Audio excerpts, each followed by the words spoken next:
So picture this. Ghana, social media is buzzing, right? Everyone's scrolling, minding their own business, and then bam, a letter pops up. This isn't just any letter, mind you. This one looks super official, dated May 27th, 2025.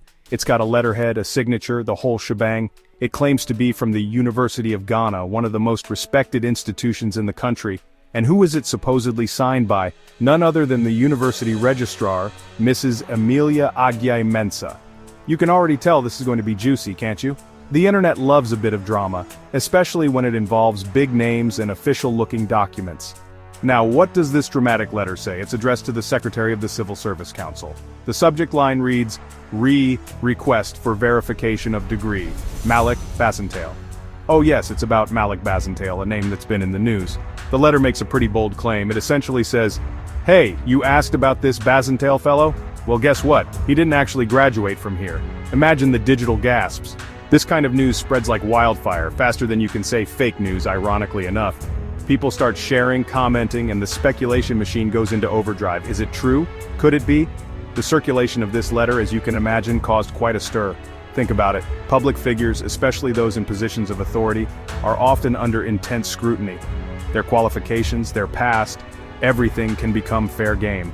So, when a document like this surfaces, suggesting that someone in a prominent role might not have the credentials they're believed to possess, it's bound to raise eyebrows. It's not just about one person. It can cast doubt on the processes for appointments and the integrity of public office. The digital whispers quickly turned into loud conversations across various online platforms in Ghana. The immediate aftermath was a period of uncertainty and, let's be honest, a fair bit of online chaos. People started taking sides, some believing the letter implicitly, others expressing skepticism.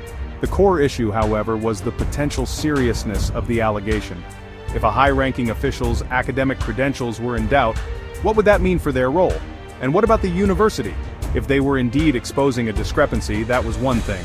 But if the letter wasn't genuine, then a whole other set of problems emerged. Namely, who would forge such a document and why? This initial phase was all about the shock and the questions. Just when the online detectives were sharpening their pencils and the rumor mill was working overtime, the University of Ghana decided it was time to step in. On June 2, 2025, they released an official statement. This wasn't some vague comment, it was a clear, direct response to the circulating letter. The statement came from Dr. Elizie Taiba Amayao Buronya, who is the director of the Public Affairs Directorate at the university. You know, when the official communications department gets involved, things are serious. They weren't about to let their name be dragged through the mud, or associated with something they didn't actually do. The university's message was unequivocal. They basically said, hold up everyone, that letter you've all been sharing? Not ours. They disassociated themselves completely from the viral document. They stated very clearly that the letter, the one dated May 27th and supposedly signed by their registrar, was a forgery, a fake, a phony. They emphasized that neither the registrar, Mrs. Emilia Agyai-Mensah, nor any other officer at the university had received any such request for degree verification concerning Malik Basintale. Furthermore, they hadn't processed any such request, and they certainly hadn't issued the response that was causing all the commotion. The university didn't just stop at saying the letter was fake. They went on to urge the public very strongly to disregard it. Essentially, they were telling everyone to treat that piece of paper as if it never existed because in their official capacity, it didn't. This is a crucial step for any institution. When misinformation involving them spreads, they need to protect their reputation and ensure that the public receives accurate information directly from the source. It's like a digital cleanup operation, trying to undo the damage caused by the initial viral spread of the forged document, a task often harder than it sounds.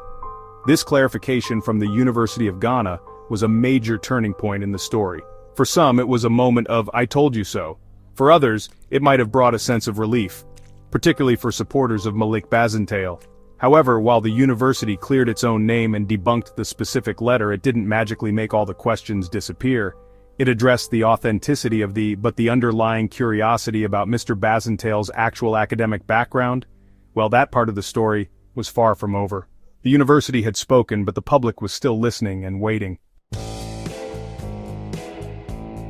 So, who is this Malik Basintale, the man whose alleged degree became the talk of the town? Well, he's not just some random dude, he's the acting CEO of the Youth Employment Agency, or YEA. That's a pretty significant role, especially in a country with a large youth population looking for opportunities.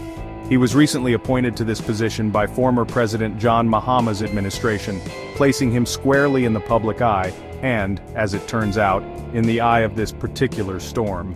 Being in such a visible government agency means your actions, and indeed your qualifications, are often subject to public and political examination.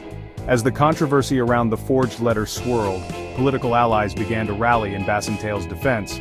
One prominent voice was Thomas Warlanyo Tsekpo, a member of parliament for Hoho. Tsekpo didn't just offer a mild defense, he came out swinging, aiming to shift the focus from paperwork to practical results. He made some bold claims, suggesting that in the mere 5 months Basintale had been at the helm of YEA, he had achieved more, significantly more, than the previous New Patriotic Party, NPP administration, had managed in 8 whole years. Now that's a strong assertion, clearly designed to reframe the narrative. This defense wasn't just a one-off comment. On June 2, 2025, the same day the university issued its statement, MP Tsekpo took to social media. He posted with a very specific, very telling hashtag #results not certificate. This hashtag perfectly encapsulated the argument being made. The message was clear. What truly matters is not the piece of paper someone holds, but what they can actually deliver, their performance in the role. It's an age-old debate, really. Qualifications versus experience, theory versus practice. This hashtag aimed to galvanize support around the idea that Basintale's effectiveness as CEO should be the primary measure of his suitability. However, despite the University of Ghana clarifying that the specific letter was a fake, and despite the vocal political defenses focusing on performance, the questions about Malik Basintale's actual academic qualifications didn't just vanish into thin air. The university said letter was forged, but they didn't, in that same statement, confirm or deny whether he actually graduated. And importantly, Mr. Basintale himself had not at that point publicly come forward to clarify his academic background. This silence, or lack of direct clarification from the man himself, allowed the scrutiny to continue, leaving a cloud of uncertainty hanging over the issue. This whole episode, starting with a suspicious letter about one individual, has blossomed into something much bigger. It's like someone lit a small fire and now the whole forest is talking about fire safety. The controversy surrounding Malik Basintale and the forged degree letter has sparked a significant national conversation in Ghana. It's moved beyond just him and his credentials. People are now asking broader questions about what society values, especially when it comes to leadership and public office. It's a debate about the very foundations of how people are chosen for important roles in the country. At the heart of this wider discussion is the concept of meritocracy. How do we define it? Is it solely based on academic achievements, the number of degrees one has, the prestige of the institutions attended? Or should practical performance, tangible results, and proven abilities take precedence? This is the central tension. On one hand, academic qualifications are often seen as a baseline, a way to ensure that individuals in demanding roles have a certain level of knowledge and analytical skill. They can be a filter, a way to demonstrate commitment and intellectual capacity. On the other side of the argument, proponents of prioritizing performance, like those using the #results not certificate hashtag, argue that a degree doesn't automatically equate to competence in a real-world job.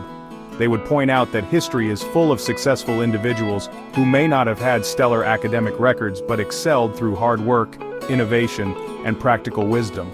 They argue that the focus should be on what a person can, not just what they in a classroom. Can they deliver on promises? Can they manage effectively? Can they bring positive change? These are seen as critical indicators of suitability for a role.